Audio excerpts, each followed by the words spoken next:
கர்த்தருடைய நாம மகிமைப்படுவதாக. ஆண்டவரும் அருமை இரட்சகருமாகிய இயேசுவின் நாமத்திற்கு மகிமை உண்டாகட்டும். இந்த நாளில கூட தேவன் நம்மோடு கூட பேசும்படி கேட்பான். இயேசுவே எங்களோடு பேசுங்க எஜமானனே, இயேசுவின் நாமத்தின் பிதாவே. அவன் எடுத்து வாசிப்போம். அப்போஸ்தலர் 15ஆம் அதிகாரம் சோதரன், அதுல 17ஆம் வசனம் கூட வாசிப்போம். நான் இதற்கு பின்பு திரும்பி வந்து விழுந்து போன தாவீதின் கூடாரத்தை மறுபடியும் எடுப்பித்து அதிலே பழுதாய் போனவைகளை மறுபடியும் சீர்படுத்தி அதை செவ்வையாக நிறுத்துவேன் என்று இவைகளெல்லாம் செய்கிற கர்த்தர் சொல்லுகிறார் என்று எழுதியிருக்கிறது. கர்த்தருக்கு விழுந்து போன கூடாரத்தை நீங்க எந்த இடத்துல விழுந்து போனீங்களோ, எந்த இடத்துல தலை குனிந்தீங்களோ, விழுந்து போன வாழ்க்கையை, விழுந்து போன உங்க சரீரத்தை, விழுந்து போன சோத்திரம், அந்த ஆசீர்வாதத்தை மறுபடியும் தேவன் உங்களுக்கு திரும்ப கொடுக்க வல்லமையுள்ள தேவனாக இருக்கிறார்.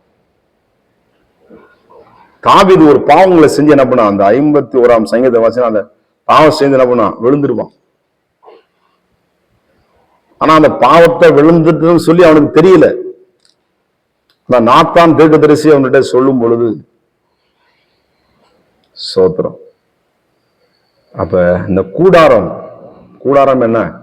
நம்முடைய வாழ்க்கை ஒரு கூடாரம், நம்முடைய சரீரம் ஒரு கூடாரம். இந்த கூடாரத்துக்குள்ள இயேசு வாழுகிறார்.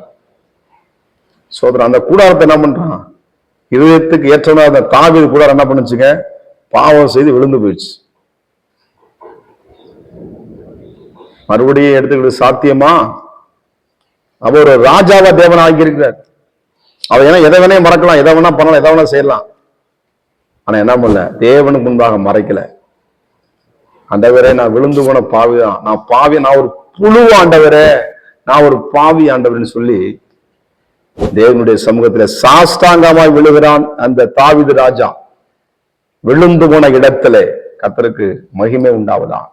இன்னொன்னு பாத்தீங்கன்னா அந்த அப்சலோம் தாவீது என்ன பண்றான், துரத்துறான் வெளியே. வேலியான்மான என்ன பண்றான், என்ன சொல்லி நம்ம ராஜபதி விட்டு துரைச்சு அவன் வெளியே அனுப்புறாங்க. எவ்வளவு சங்கடப்பட்டு போல. சரி அவங்க தூசிக்கிட்டோம், அவன் தூசி தேவன் தூசிக்கும்படி அவன் தலைமலை ஏற பண்ணினான். தலைமைலாம் நீ நடந்து போயிட்டாங்களா? அந்த எவ்வளவு காயப்படுறது பாருங்க, எவ்வளவு வேதனையா இருக்க பாரு. பெத்த பிள்ளையே அப்படி பண்ணும் பொழுது கர்த்தருக்கு ஸ்தோத்திரம் உண்டாவதாக. விழுந்து போன ஆனா தாவீது அவனை மறுபடியும் தேவ சமூகத்திலே மனம் திரும்பி அந்த சங்கீத புஸ்தகம், தேவனே நீ நியாயந்திருக்கும் பொழுது என் பாவத்தை இப்ப நான் அறிக்கை எடுக்கிறேன்.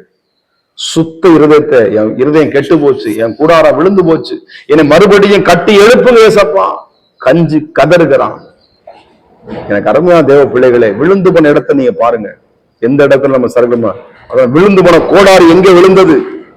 தாவீது விழுந்து போனதை சரி செய்து ஒப்புரவாகி தேவ சமூகத்தில் வருகிறான். ஆண்ட வாழ்க்கையில அவனை ஆசீர்வதிக்கிறான். மறுபடியும் கூடாரத்தை கட்டி தாவீதினுடைய கூடாரத்தை நிலைக்க பண்ணினார். அவனுடைய சிங்காசனத்திலே ஆஸ்வதித்தார், நிலைத்திருக்க பண்ணினார். தாவீதுடைய சிங்காசனம் நிலைத்திருந்தது.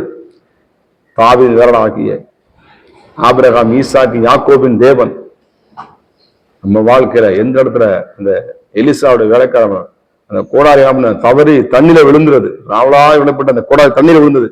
அப்ப எலிசா சொல்றாரு, விழுந்த எந்த இடத்துல நீ காமி. அந்த இடத்தை காமிக்கும் பொழுது இரும்பு கொடாலி மேலை மிதக்கிறது. எனக்கு அருமையான தேவனுடைய பிள்ளைகளே, நம்மளை தேவன் மிதக்க பண்ணுகிற ஆண்டவர். நம்ம விழுந்து போன இடத்துல நம்முடைய கூடாரத்தை, தலையை நிமிர பண்ணுகிற ஆண்டவர்.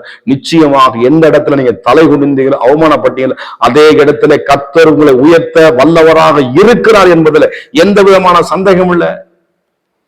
தாவீதுக்கு செய்த ஆண்டு உங்க செய்ய மாட்டாரா? நிச்சயம் செய்வார். தாவீதுக்கு மாத்திர தேவன் அல்ல, அவன் நமக்கும் தேவனா இருக்கிறார். இந்த உலகம் வந்து ஒவ்வொரு மனிதனுக்கும் அவர் தான் உலக ரட்சகர். இயேசு சீர்படுத்துவார், ஸ்திரப்படுத்துவார், நிலைநிறுத்து, உங்களை சீர்படுத்துவார். தாவீதை சீர்படுத்தினார். நம்ம வாழ்க்கை சில சீரமைப்புகள் உண்டு. சொல்லுவாங்கல்ல, இந்த கட்டடத்தை சீரமைக்கணும். கர்த்தருக்கு சோதர் கர்த்தர் கையில கொடுக்கும் பொழுது அவர் நம்ம நல்ல ஒரு பொருளாக வணைய வல்லமைகிற தேவனா இருக்கு. அந்த இடத்துல எழுதப்பட்டிருக்கிறது. என்ன பண்ண அழகா என்ன பண்ணாரா, ஸ்தோத்திரம், சீர்படுத்தி அதை செவ்வையாக செய்கிற தேவன். கைவிடவே அவர் உன்னை விட்டு விலகும், அவர் சொன்னதை செய்யும் அளவும் அவர் கைவிடவே மாட்டார், கைவிடவும் தெரியாதவர். அது எந்த நோயா இருந்தாலும், எந்த பெயர் சரி, எந்த சத்துருவும் போராட்டம் சரி, எந்த விதமான பொறாமை ஆவி, எந்த விதமான மனுஷ ஆவி உங்க தலை நினைச்சாலும் கர்த்தர் உங்கள் தலையை அந்த விழுந்து போன இடத்துல தேவ உங்கள் தலையை நிச்சயமாக உயர்த்துவார் என்பதுல எந்த விதமான சந்தேகம் இல்லை. தேவனுடைய பிள்ளைகளே, உங்களை ஆண்டவர் உங்கள் கூடாரத்தை மறுபடியும் எழுப்பி கட்டுவார். தாவீதை கட்டின ஆண்டவர் உங்க குடும்பத்தையும் கட்டி எழுப்பார், உங்க பிள்ளைகளையும் கட்டி எழுப்பார், உங்க பிசினஸையும் கட்டி எழுப்புவார். உங்க நஷ்டம் அடைந்ததை மறுபடியும் உங்களுக்கு திரும்ப பெற்றுக்கொள்வீங்க. உங்களை சீர்படுத்துவார். தேவ கரத்துல ஒப்புக்கூட நடவை சீர்படுத்துங்க. என் வாழ்க்கை கரைதரையற்ற வாழ்க்கையா, அறிக்கை செய்து விட்டு விடுகிற வாழ்க்கையாக, பாவத்தை அறிக்கை செய்து விட்டு விடுகிறனும். என்னுடைய வார்த்தையை நான் உட்கொள்ளி அதனின்றி நடக்க எனக்கு உதவி செய்யுங்க. மனம் திரும்புவதற்கு ஏற்ற ஒரு வாழ்க்கை வாழ உதவி செய்யுங்கப்பான்னு சொல்லும் பொழுது உங்க கூடாரத்தை எழுந்து கட்ட தேவன் வல்லமையுள்ள தேவனாக இருக்கிறார். சோமனுமா பரிசுத்தமும் கிருபை நிறைந்த நல்ல தகவல் நாளுக்காக நன்றி. எங்களோடு பேசினீங்களப்ப அதற்காக ஸ்தோத்திரம். இயேசுவின் நாமத்தின் பிதாவே, ஆமென். God bless you. கர்த்தர் உங்களை ஆசீர்வதிப்பாராக.